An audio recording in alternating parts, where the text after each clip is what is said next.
Belum pernah melihat perjalanan bertahan hidup di alam liar yang begitu menarik. Daging rakun liar dimasak, tequila rebus, ditambah dengan buah pinus yang berbiji, dan ikan sarden yang tak kunjung habis dimakan. Akhirnya malah menikmati daging ayam hutan asli, tanpa sungkan-sungkan. Mereka bukan sepasang orang yang datang untuk bertahan hidup di alam bebas, tetapi untuk memasak di alam liar. Pertunjukan ini terdiri dari dua orang. Joshua James adalah pemburu berpengalaman. Dia berasal dari hutan belantara Selandia Baru. Senjata berburu andalannya adalah busur panjang.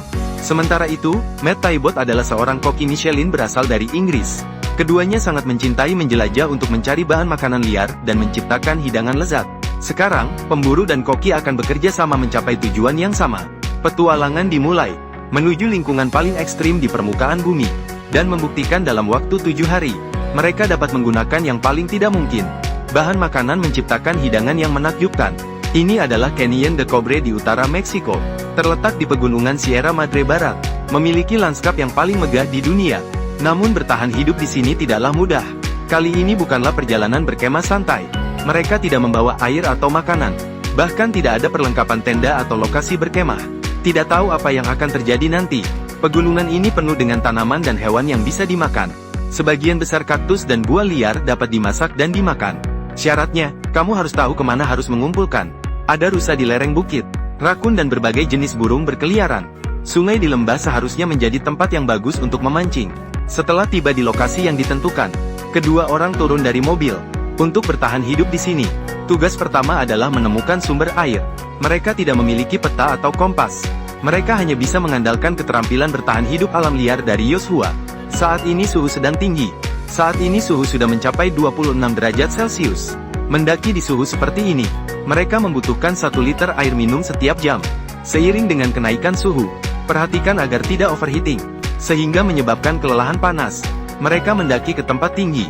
Mereka menemukan ada sungai di depan mereka, namun lebih jauh dari yang mereka perkirakan. Sekitar 1000 km diperkirakan. Ingin melewatinya, harus melewati serangkaian lembah gunung yang tersembunyi. Gunung yang curam, tebing yang terjal, dan hutan lebat harus dilalui untuk sampai ke tepi sungai. Tidak mungkin sampai malam ini. Jika mereka tidak dapat mencapai tepi sungai hari ini, maka mereka harus segera mencari sumber air di gunung, menggantikan kehilangan cairan tepat waktu. Pada saat ini, koki menemukan sumber air. Hanya kelihatan kurang bersih. Begitu masuk dan memeriksa, air ini cukup jernih. Tidak ada gulma di dalamnya. 8. Tidak ada hewan atau tumbuhan mati. Setelah dimasak, seharusnya bisa diminum. Sambil masih belum gelap, tukang masak dan pemburu mencari tempat perlindungan. Masalah perkemahan ini selesai. Selanjutnya hanya perlu mencari makanan sedikit. Mereka bertindak terpisah. Pemburu membawa ketapel, siap menangkap beberapa tupai untuk dimakan. Meskipun Matt bukan pemburu, namun dia adalah ahli pengumpul. Sering menyediakan hidangan yang terbuat dari bahan makanan alami di restoran. Dia menemukan sebatang pohon agave. Bagian dalamnya dapat dimakan, tetapi pohon ini terlalu kecil. Dia memerlukan yang lebih besar agar cukup untuk 2 orang. Sedangkan pohon ini tepat pas. Agave mengandung karbohidrat. Bagian putih ini dapat dimakan. Hampir sama dengan artichoke. Satu hal lagi yang perlu diingat. Agave harus dimasak sepenuhnya, agar bisa menghancurkan kristal di dalamnya. Untuk menghindari keracunan, pemburu mencoba sepotong. Menemukan rasa pahit dan pedas. Setelah kurang dari 10 detik menelan, tubuh mulai menunjukkan gejala. Sepertinya terkena racun. Setelah semalaman, masih belum pulih. Kepala terasa pusing. Tidak bisa bergerak. Agar teman bisa merasa lebih baik, memperbaiki situasi sekarang, koki menyediakan sejumput jarum cemara. Mereka kaya akan vitamin C. Harapannya bisa meringankan keadaan pemburu. Ini pertama kalinya koki membuat teh jarum cemara. Tidak jelas bagaimana rasanya. Namun dari reaksi pemburu, rasanya seharusnya enak. Mereka sudah tinggal di sini selama 1 hari 1 malam. Dilihat dari situasi sekarang, makanan yang bisa ditemukan di gunung ini sangat sedikit. Namun jika bisa mencapai dasar lembah, harusnya bisa mengatasi kekurangan makanan. Namun perjalanan ke sini sangat jauh. Sebelum berangkat, mereka harus mencari makanan untuk mengisi kembali tenaga. Setelah pemburu selesai minum teh jarum cemara, saya merasa jauh lebih baik. Dia mengambil busur panah, berencana menangkap beberapa tupai untuk dimakan, tapi tidak tahu apakah akan berhasil atau tidak. Dan koki mulai mengumpulkan bahan makanan.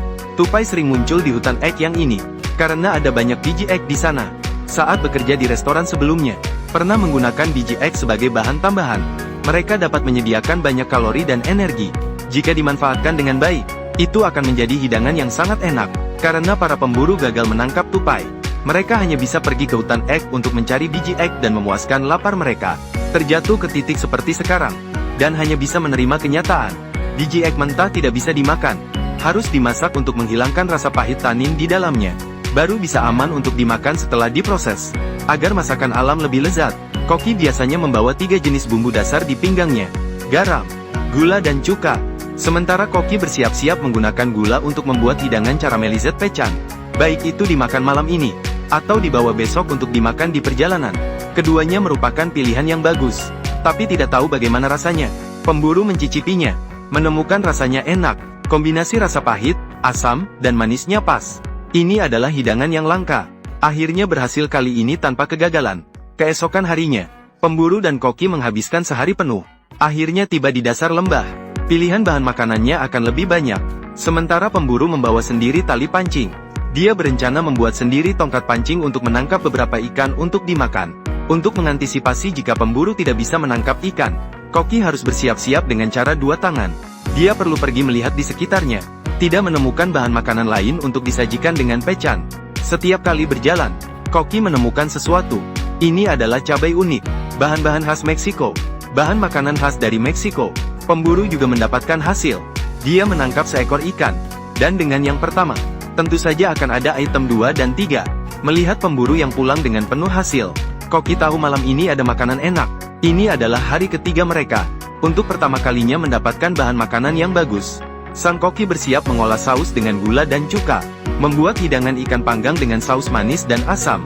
Tunggu sampai ikan matang dengan tekstur yang keriting. Menandakan bahwa api sudah cukup panas. Sekarang siram dengan saus. Sebuah hidangan ikan panggang yang lezat siap disajikan.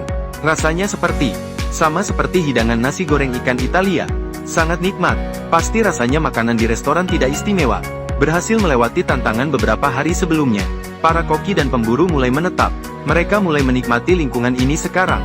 Mereka sekarang memiliki sumber makanan yang cukup. Setiap hari bisa menangkap ikan, lalu mencicipi berbagai rasa ikan bakar. Hidup mereka semakin sejahtera. Tapi mereka tidak hanya puas dengan itu. Meskipun ada banyak ikan di sini, tetapi jika ingin menikmati perjamuan seperti raja di alam liar, mereka harus mencari bahan makanan lain. Pemburu memiliki teknik berburu yang kaya. Saat keluar, pasti membawa jerat hewan. Di sini ada jejak hewan buruan di mana-mana. Jika memasang perangkap sedikit saja, pasti akan mendapat hasil. Dalam sekejap waktu sudah hari kelima.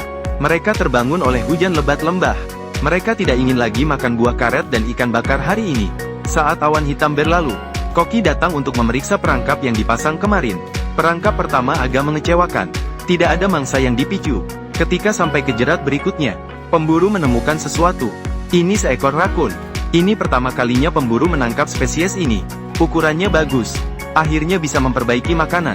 Ini pertama kalinya Koki memasak daging rakun. Dia berencana memasaknya dengan api kecil di dalam panci. Bahan makanan segar sering hanya memerlukan masakan sederhana. Hanya perlu menambahkan sedikit cabai Meksiko. Koki berencana untuk membiarkannya mendidih selama 2 jam. Dia bisa memanfaatkan waktu ini. Pergi ke sungai untuk mandi dulu. Sepertinya semuanya berjalan ke arah yang baik. Seharusnya akan ada daging rakun liar untuk dimakan malam ini. Tapi malah terjadi kecelakaan. Ketika pemburu kembali, melihat asap keluar dari panci, segera mengangkatnya, membuka penutup panci dan melihat, menemukan semuanya sudah gosong. Itu benar-benar disayangkan. Ketika Koki kembali setelah berenang, dia juga menemukan semua ini. Tapi sudah terlambat. Dia marah dan menyalahkan diri. Dia yang merusak semuanya. Orang pandai tidak bisa memasak tanpa beras. Bahkan seorang chef Michelin. Tidak ada cara untuk menyelamatkan makanan yang gosong. Satu-satunya cara adalah dengan pergi berburu lagi. Dia membawa busurnya, kembali masuk ke dalam hutan. Semoga kali ini berhasil menangkap mangsa. Saat pemburu sedang berpatroli, dia menemukan mangsa besar. Itu adalah seekor kalkun. Kemudian sang pemburu langsung melepaskan panahnya. Terjadi dalam sekejap, mengenai sasaran dengan tepat. Sepertinya akan makan sepuasnya. Dengan pelajaran dari pengalaman sebelumnya, Koki tidak berani lengah sedikit pun. Dia ingin memasak kalkun ini dengan metode oven Brazil. Untuk mencegah terbakar lagi, sang Koki menambahkan daun lidah buaya. Kemudian langsung ditutupi dengan tanah. Besok pagi sudah bisa menikmati makan besar. Hari kedua, sang Koki dengan hati-hati mengambil daging kalkun keluar. Dilihat dari warnanya, kali ini tidak ada kegagalan. Benar-benar berhasil mencapai cita rasa yang sempurna. Bahkan bisa mencicipi daging kalkun liar sebelum pergi. Perjalanan ini juga tidak sia-sia. Koki dan pemburu dalam episode ini tiba di pegunungan Bulgaria. Wilayah ini mencakup 15.000 km persegi. Hutan tua di pegunungan menjadi wilderness terakhir di Eropa. Mereka bertujuan untuk menggunakan wilayah pegunungan untuk menciptakan hidangan kelas dunia dari bahan-bahan alami. Daerah ini dapat menyediakan banyak bahan makanan liar bagi koki. Ini adalah surga bagi para pengumpul. Pemburu bisa menyedot babi hutan, rusa dan kambing. Bisa dikatakan sebagai tempat berburu kerajaan. Syaratnya adalah mereka bisa menemukannya. Ketika helikopter pergi, kedua orang itu akan mulai mencari nafkah sendiri. Untuk menaikkan tingkat kesulitan tantangan, kedua belah pihak hanya membawa perlengkapan dasar. Pemburu membawa busur panah berat 55 pon, panah tabung, panah, ditambah 2 pisau pendek kecil. Sementara koki hanya membawa mantel hujan dan panci besi besar dari Belanda.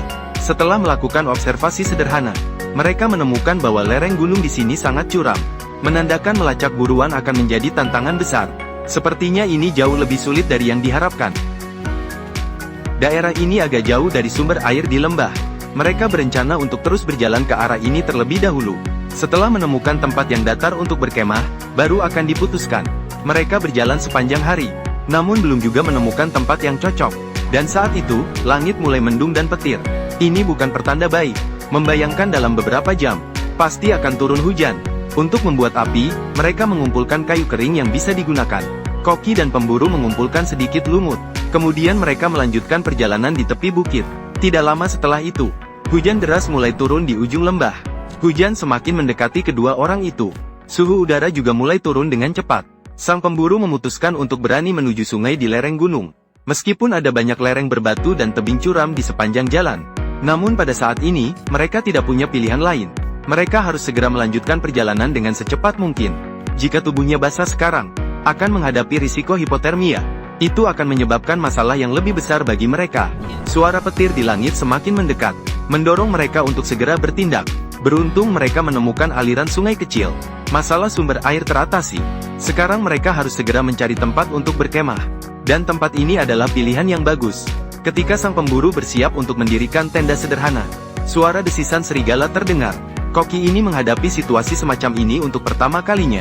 Hatinya agak gelisah, sangat takut. Suasana menjadi sangat menekan. Namun pekerjaannya tidak berani untuk berhenti sebentar pun. Hujan petir pun mulai turun. Hal ini membuat situasi menjadi lebih buruk. Bertemu dengan situasi seperti ini pada hari pertama, sangat mudah membuat orang hancur.